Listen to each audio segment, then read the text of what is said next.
So now we'll move on to the second part of preparation of alkenes. You had noticed how preparation of alkenes was done using unsaturated hydrocarbons and from alkyl halides in the previous video. We stopped at Grignard reagents.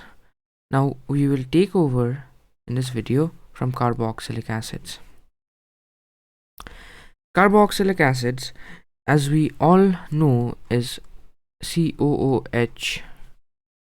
Now there's two methods to get alkenes from carboxylic acids. The first one being decarboxylation. Simply speaking, it means the removal of COOH group. And let's for example take a sodium salt of carboxylic acid, maybe something like this, and we take sodium hydroxide in the presence of calcium oxide at 630 degree Kelvin to get RH plus Na2CO3. Now the mechanism over here is as such.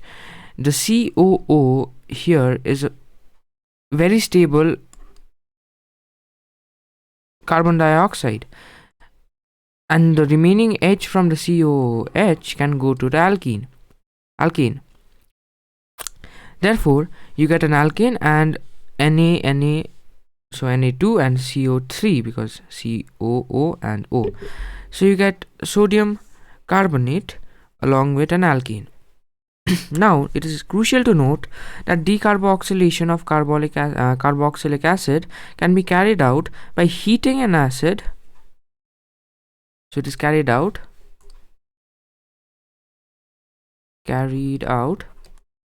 by heating an acid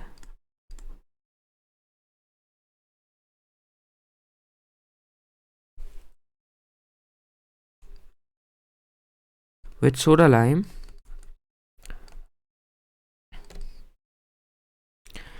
and lastly, what is soda lime? Soda lime is nothing other than this mixture that we just took, that is NaOH and CaO in the ratio 3:1.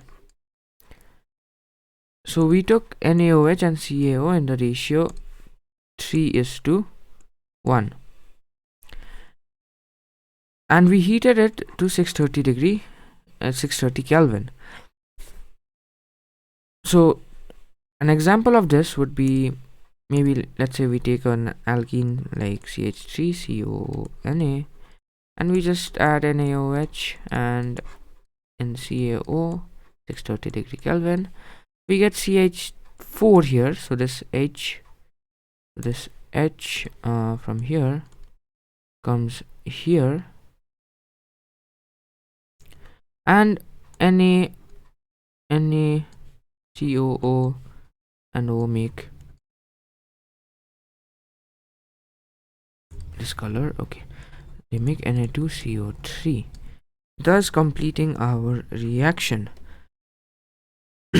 Now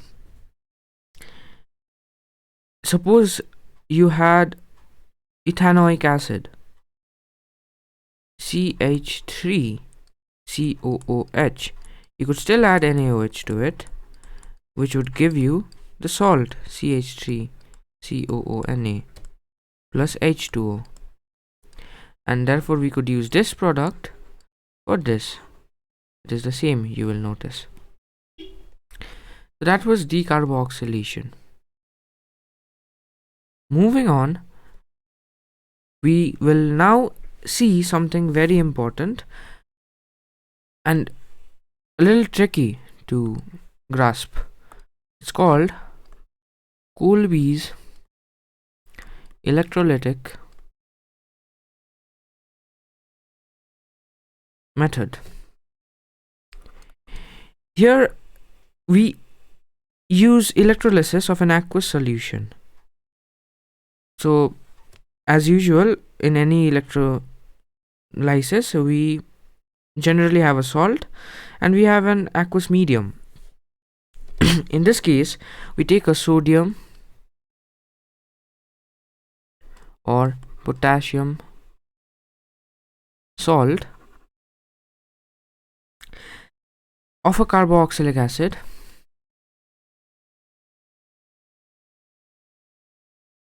and that the example of that we just saw was CH3CONA, and we take that salt and then we somehow obtain the alkane at the anode. We obtain the alkane at the anode. Now the process is illustrated here. So suppose we take CH3COONA and we but dissociate this into CH3COO minus. The balancing part will be done later, so, and Na positive.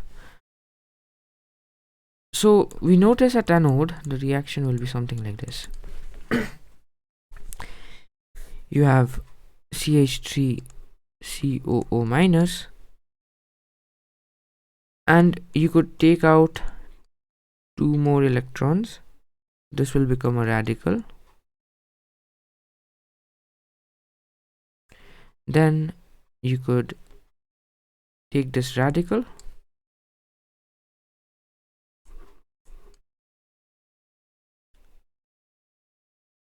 and this radical would be stable if this COO part would become carbon dioxide and this CH3 part would just become CH3 radical instead. So this makes it more stable in some certain sense. And of course, now if you had like CH3 and if you had like 2 of these, then you would surely get CH3CH3, and this is ethane, which is an alkane.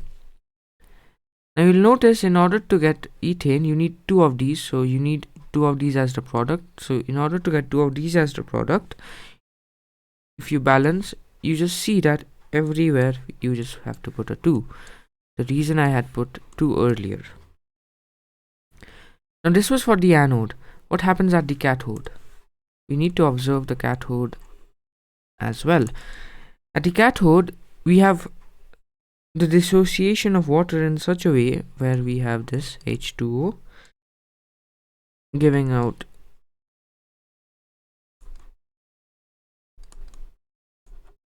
this following, if you balance it, this following thing.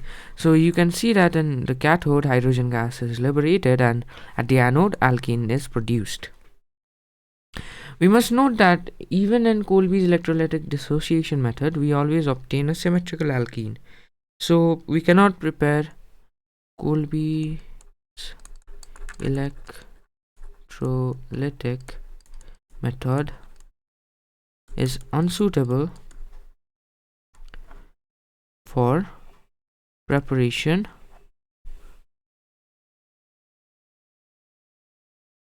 of odd number of carbon atom containing alkanes, because simply speaking, whatever you do, you will always get somewhat like this of a structure, even if you had, say, 2 carbon salt over here. If you had CH3 CH2 here, then in the end you would get CH3 CH2 CH2 and CH3 as the resultant. Therefore, similar to how Wirth's reaction would only give us even number of carbon atoms in the product alkane, this is very, very similar. And lastly, we have preparation of alkenes from alcohols, aldehydes, and ketones. A very short portion, a very interesting portion. So we have alcohols. Alcohols are basically OH group, so ROH maybe. Then we have aldehydes, that is simply RCHO. And lastly, we have ketones, that is, you have two alkyl groups attached to this carbon, which is attached to an oxygen. So we have aldehydes, ketones, and alcohols, and we need to prepare alkanes from them. So it is very easy to notice that if you remove the OH, the CHO, and the double bond O in each of these cases, you would obtain an alkene. What we do here is, I'll write the reactions for all three of them. So we have ROH, RCHO, and RE double bond O. In each of these cases, we add hydroiodic acid.